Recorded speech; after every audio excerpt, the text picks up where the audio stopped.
নৌকায় করে পানির দরে বিক্রি হচ্ছে ইলিশ।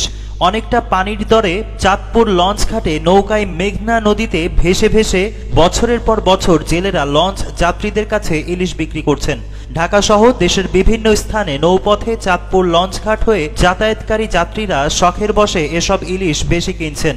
এক্ষেত্রে যাত্রীরা মূলত ইলিশের বাড়ি চাঁদপুর খ্যাত স্থানে এসে ইলিশ কিনছেন মনে এই ভাবনাটাতেই যেন বেশি মনোযোগ দিচ্ছেন। চাঁদপুর লঞ্চঘাটে ভাসমান নৌকায় জেলেদের ইলিশ বেচা বিক্রিতে ক্রেতাদের সঙ্গে হাঁকডাকে সরগম দেখা যায়। চাঁদপুরের বড় স্টেশন মাছঘাট সহ আড়তগুলোতে যেখানে 900 গ্রামের একটি ইলিশের দাম 1500 টাকা বা তার চেয়ে বেশি, সেখানে চাঁদপুর লঞ্চঘাটে নৌকায় করে ভাসমান ইলিশ বিক্রেতাদের কাছে 900 গ্রাম বা 1 কেজি ওজনের 4টি ইলিশ ওই একই দামে বা তার চেয়ে সামান্য বেশি দিলেই কেনা যাচ্ছে। এমনকি 300 গ্রামের 7 থেকে 8টি ইলিশের দাম 1000 হতে 1500 টাকা মাত্র।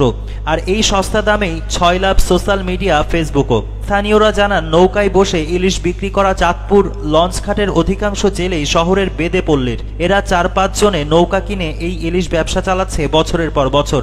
কোনো কোনো জেলে বাপদাদার ব্যবসা হিসেবে এই পেশায় পড়ে রয়েছেন। তারা মূলত পার্টনারশিপে ব্যবসা করলেও দিন প্রতি বেচা কেনার উপর হাজিরা হিসেবেই নৌকায় করে ইলিশ বিক্রি করছেন।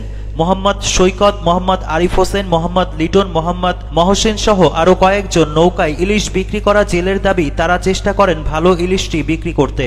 এখন ইলিশের দাম আরতে বেশি হওয়ায় কখনো কখনো নদী থেকে সরাসরি জেলেদের থেকে তারা ইলিশ কিনে এনে বিক্রি করেন। তারা চেষ্টা করেন সীমিত লাভ করে ইলিশের স্বাদ যাতে সবাই সস্তা দামে নিতে পারে সেদিকে খেয়াল রেখে বিক্রি করতে।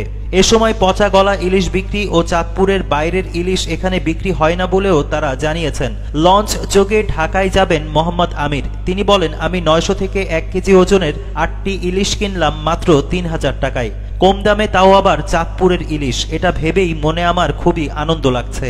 মোহাম্মদ তাজবির হোসেন নামের আর এক ঢাকাগামী যাত্রী বলেন, আমি 1.5 কেজি বা তার চেয়ে বেশি ওজনের 4টি ইলিশ কিনলাম 2800 টাকায়। এখানে পানির দরে চাঁদপুরের ইলিশ পেয়ে মনে শান্তি লাগছে। আমি এই প্রথম চাঁদপুরের ইলিশ কিনে ঢাকায় নিয়ে যাচ্ছি। এতে মানসিক একটা তৃপ্তি কাজ করছে। অন্যান্য ক্রেতারা বলেন, প্যাকেটিং নিয়ে সমস্যা এবং কিছুটা নরম জেনেও চাঁদপুরের ইলিশের লোভ সামলাতে না পেরেই লঞ্চঘাট হতে নৌকায় বসে বিক্রি করা জেলেদের থেকে এসব ইলিশ কিনছি। এতে সময় বাঁচে এবং দামেও কিছু স্বস্তি পাওয়া যায়। আমরা মূলত চোখের সামনে পড়াই শৌখিন ইলিশ ক্রেতা। এই বিষয়ে চাঁদপুর প্রেস ক্লাবের সাবেক সভাপতি ইকবাল হোসেন পাটোয়ারি বলেন, আড়তগুলোতে বরফ গলা ইলিশ ও পচা ইলিশগুলো মন হিসেবে কম দামে কিনে বেদে জেলেরা নৌকায় করে লঞ্চঘাটে নতুন করে বরফ দিয়ে শক্ত করে বিক্রির অভিযোগ পুরনো। এমনকি পদ্মা মেঘনার রূপালী ইলিশ বলে বিক্রি করা এসব ইলিশ অধিকাংশই চাঁদপুরের স্থানীয় পদ্মা মেঘনা নদীর নয়, এমন অভিযোগও রয়েছে। অনেকে ইলিশ কিনে ঢাকা সহ বাসায় গিয়ে ব্যাগ খুলে ইলিশ কাটতে গিয়ে দেখে সব পচা ও নষ্ট ইলিশ।